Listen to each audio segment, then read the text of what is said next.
6 mois après la signature du contrat de performance entre le chef du gouvernement et ses ministres, l'heure est à l'évaluation à mi-parcours. Il s'agit de s'assurer de la bonne exécution des lettres de mission et des plans d'action opérationnels assignés à chaque département ministériel. Pour cette première journée d'évaluation, 4 chefs de département sont passés devant le comité composé de 7 membres. Dans l'ensemble, les choses se sont très bien passées et nous, au ministère de l'enseignement préuniversitaire, nous sommes dans les évaluations. Nous-mêmes, nous évaluons les élèves, nous-mêmes, nous évaluons les enseignants. Donc, c'est un très bon exercice pour nous et ça nous permet de nous remettre en cause. Ça nous permet de continuer à mieux faire encore.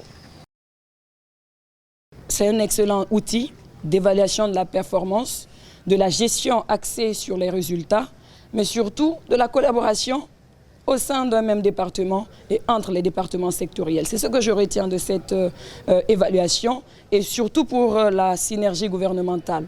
Depuis la lettre de politique générale du PM à la déclinaison des contrats de performance à nos lettres de mission, cela dénote aujourd'hui que le gouvernement sous l'ère du CNRD est axé sur les résultats et telle est la concrétisation par les évaluations de nos départements sectoriels.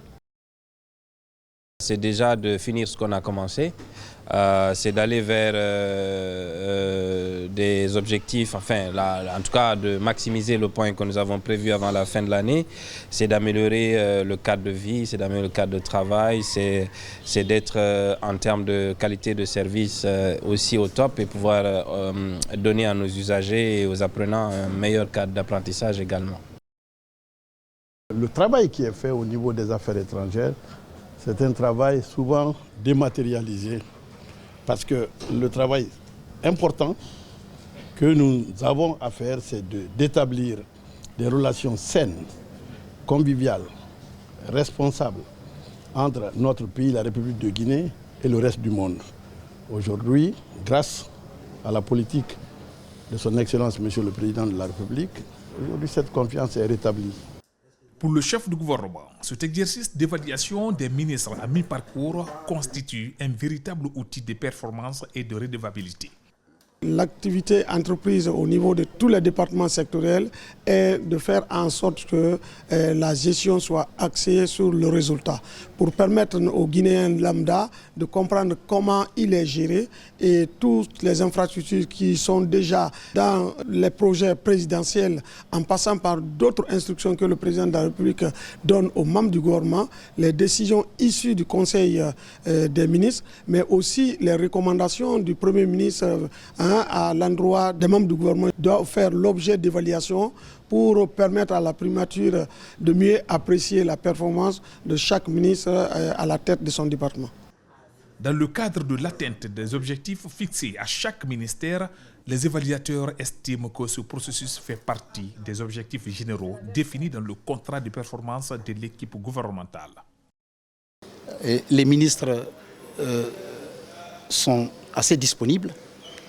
Et le travail qui est fait sera utile parce qu'il permettra de faire un état des lieux dans un premier temps et de rapporter au président de la République le fonctionnement de son gouvernement, comment les pouvoirs publics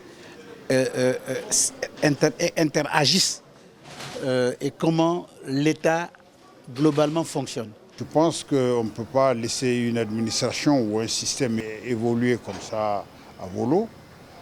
Il faut lui fixer des objectifs, s'assurer que les objectifs sont atteints.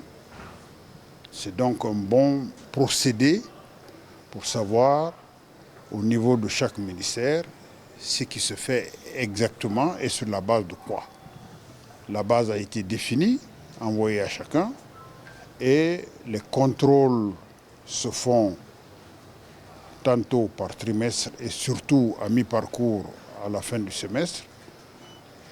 Je pense donc que ça va permettre au chef du gouvernement, Monsieur le Premier ministre, de déterminer exactement où est-ce qu'on en est dans chacun des départements. Et donc le gouvernement pourra s'apprécier lui-même pour savoir quelles sont les forces et les faiblesses de chaque département. Au nom des principes de transparence et d'obligation de résultats, pour mieux encadrer l'action publique, les résultats de l'évaluation finale seront transmis au chef de l'État.